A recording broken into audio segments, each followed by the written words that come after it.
Hola estimados alumnos, les habla el profesor Raúl Díaz. ¿Cómo están? Tal como lo comprometí, estoy grabando esta demo para explicar la forma de poder obtener rentabilidad y riesgo a partir de datos observados de las cotizaciones de acciones en la bolsa y luego cómo utilizar esos resultados para la estructuración de una cartera de inversiones. En este ejercicio tenemos acá una muestra pequeñita de dos acciones que cotizan en la Bolsa de Santiago, Sokimich B y Falabella, para el año 2010. No importa que estos sean datos antiguos, puesto que lo que vamos a destacar ahí es más bien la metodología.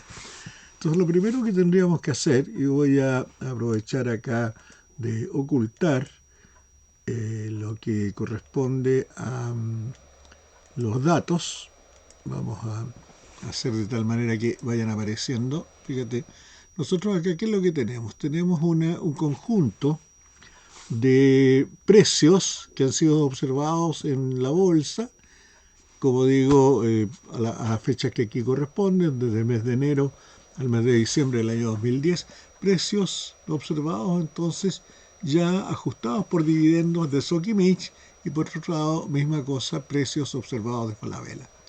Lo primero que tenemos que hacer es cambiar esta columna de precios, a partir de ella, trasladarla a una columna de rentabilidades. La rentabilidad simple la tenemos acá en esta fórmula, corresponde, ¿verdad?, en una de sus variantes, la más sencilla, ¿no?, a un cociente entre el precio más actual y el precio anterior, y a ese cociente le estamos restando 1. Si nos fijamos acá, por ejemplo, tenemos aquí, ¿no es cierto?, que en esa casilla hemos hecho el cociente entre la celda C9, donde está el precio de enero, y dividiéndolo por el precio del mes anterior, que es diciembre, y restándole 1. Eso significa entonces que hemos conseguido el cálculo de una rentabilidad para este mes de un 0.011. ¿ya? Y así continuamente, ¿no es cierto? Por ejemplo, acá tenemos un número negativo, salió de la misma manera, el dato del precio que está en la celda 13 dividido por el de la celda anterior y menos 1, pero obviamente en este caso nos dio con un signo negativo porque fíjense ustedes que ha habido una variación, ¿no es cierto?, de caída del precio, de 18.800 bajó a 18.129 y así sucesivamente. Misma cosa hemos hecho acá, por ejemplo, tomemos este precio, ¿verdad? Estamos aquí haciendo el cociente de una celda del precio de esta celda versus el precio de la celda anterior, restado 1, y nos da el resultado, etcétera, etcétera, ¿no?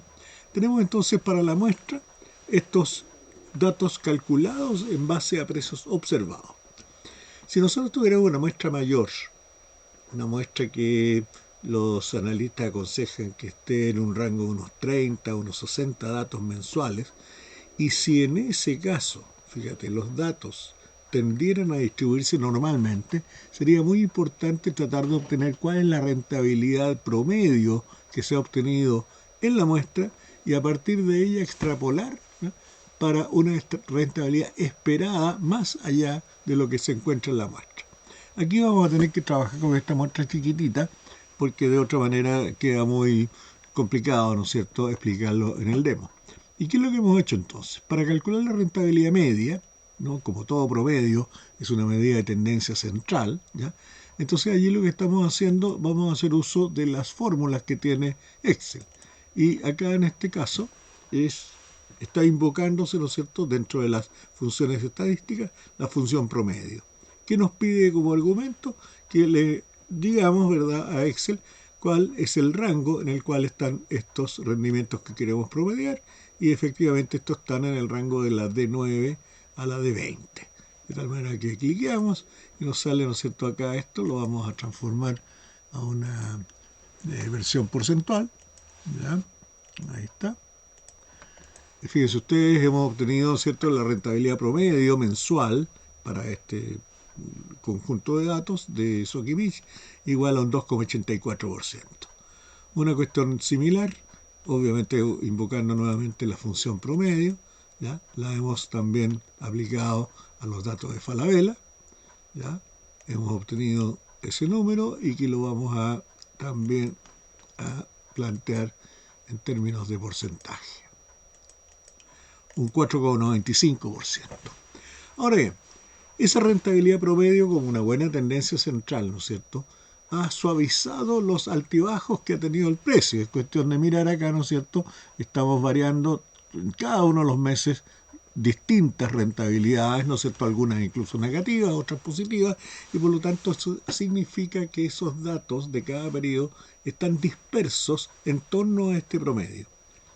Esa dispersión justamente hace que en determinados momentos la rentabilidad haya sido mejor que la media y en otros casos peor. Y eso es lo que en finanzas llamamos que es el riesgo, la volatilidad que tiene la inversión en este instrumento. Nosotros no vamos a tener una constante de rendimiento, sino que de repente va a ir mejor, de repente va a ir peor. ¿Ya? Entonces, ¿cómo poder ayudarnos con estadística para ver qué tan volátil es el comportamiento de estos datos? Aquí, como medidas de dispersión, la estadística nos ofrece un primer parámetro que es el que llamamos la varianza. La varianza. La varianza lo que hace, ¿verdad?, es tomar esas diferencias entre cada dato y la media, los eleva al cuadrado para que todos los datos salgan positivos y los promedia. Aquí no vamos a hacer el desarrollo, ¿no es cierto? Se podría hacer el desarrollo uno por uno de los datos. Vamos a ocupar la facilidad que nos da Excel, que también nos provee de una fórmula, ¿no? Si me coloco acá, fíjense ustedes, estamos usando una fórmula que es varianza, var S. Fíjense ustedes que var S es varianza de un sample, una muestra, ¿ya?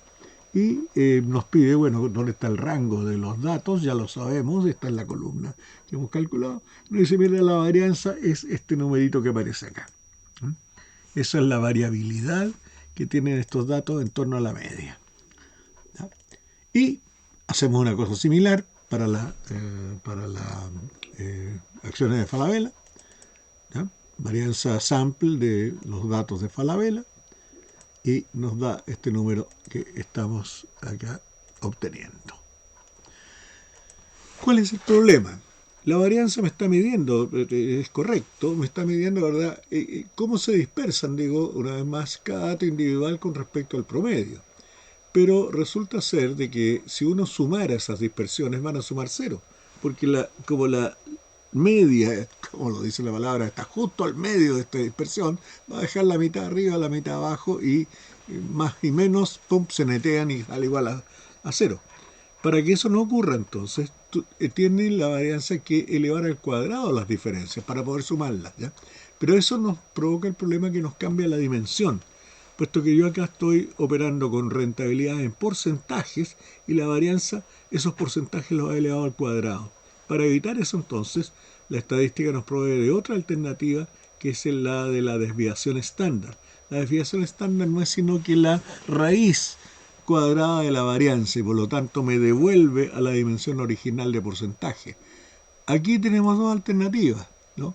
Una es ocupar nuevamente la facilidad que nos da a través de las funciones el Excel con esta función estadística DESBEST, definición estándar, M de muestra, y nos pide cuáles son los datos que estamos, con qué datos estamos operando, ¿no es cierto? Y ahí entonces nos da esto que es un porcentaje.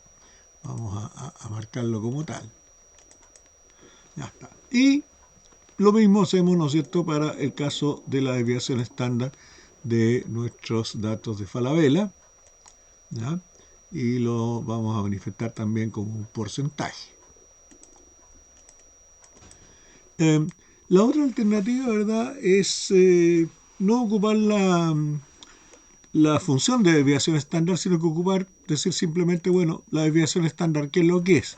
Entonces es igual, ¿no es cierto?, a la raíz, abro paréntesis, de la varianza. Ahí está, ¿ya? Y obviamente me va a dar el mismo resultado. ¿Se fijan ustedes? Me da el mismo resultado.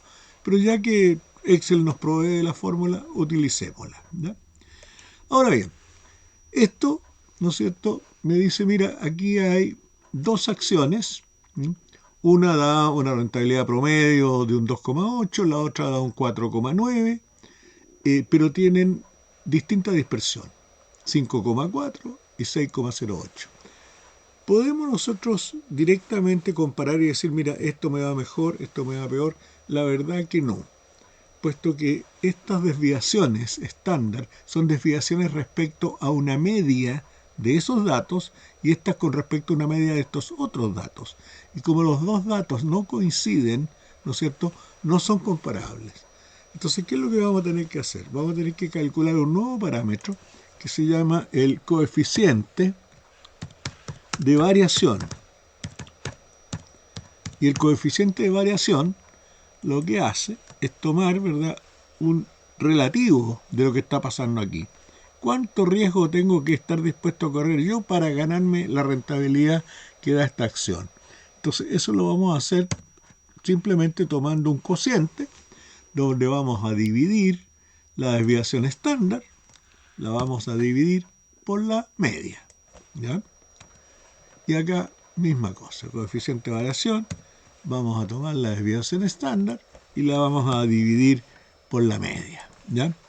Entonces fíjate que aquí lo que me está diciendo esto, que yo tengo que, si invirtiera, ¿no es cierto?, en Falabella, yo tendría que, para poder obtener cada punto de rentabilidad, tendría que estar dispuesto a tomar 1.9 puntos de riesgo, ¿ya? 1.9 puntos de riesgo. Y en el caso de invertir en Falabella, para cada punto de rentabilidad, yo tendría que aceptar 1.2 puntos de desviación estándar. ¿Cuál de las dos tiene una mejor relación rentabilidad-riesgo? O sea, ¿cuál es la menos riesgosa para obtener una cierta rentabilidad? En este caso, la que tenga un menor coeficiente de variabilidad. Está el conjunto, ¿no es cierto?, de cómo se dispersan los datos respecto a la media está más apretadito con respecto a la media en este caso. Es menos volátil, ¿ya? Sokimich ha tenido un comportamiento más volátil. Eso no quiere decir que sea una peor o una mejor acción. Simplemente te está dando, ¿verdad?, un dato. Estos datos observados en cuanto a que si tú quieres elegir, aquí lo que va a primar, ¿verdad?, frente a ese dato es cuál es la actitud que tú tienes frente al riesgo. Si tienes más, lo que se dice, comillas, apetito al riesgo, seguramente vas a decir, mira, yo me la juego por aquella que no importa que tenga mayor riesgo, yo lo que quiero es invertir en esto. Pero si uno tiene más bien una aversión al riesgo, entonces le va a convenir mejor aquella que para ganarse un punto de rentabilidad le obligue a correr un menor riesgo. Y aquí tenemos presentada entonces la situación de cuál es, ¿no es cierto?, el panorama que me ofrecen dos acciones de las muchas que concurren a la cotización a la Bolsa de Santiago, pero aquí vamos a hacer un alto, puesto que nos vamos a referir, ¿verdad?, que justamente frente a esto es que Harry Markowitz, este famoso economista, en el año 58 publica su famosa obra de la teoría de portafolio, en la cual critica justamente que el comportamiento de los inversionistas normalmente es un poco sesgado en términos de la ambición. Estamos tratando de ver dónde puedo ganar más invirtiendo mis plata, pero no miran la cara inversa de esa medalla, la cara fea de la medalla, que es qué riesgo tengo que estar corriendo para eso. Entonces lo que él hace es, mira, apliquemos un refrán de la popular. No coloques todas las fichas a una misma carta, no coloques todos los huevos en la misma canasta. Busca una mejor relación, un mejor balance. No te vayas a un extremo, maximizar rentabilidad sin importar el riesgo. Al otro extremo, minimizar el riesgo, estoy muerto de miedo, sin ver la rentabilidad. Busquemos un balance. Y ese balance lo vas a conseguir no con una inversión en un único activo, sino que lo vas a tener que conseguir a través de la construcción de una cartera diversificada. Y para ello entonces nos va a dar algunas reglas, ¿no es cierto?, de cómo llegar a esa diversificación. Yo voy a detener esta primera parte del demo justamente aquí y luego en un momento más seguiremos entonces con respecto a estos mismos datos, cómo los ocupamos para los efectos de construir carteras. Gracias por la atención, nos encontramos prontamente.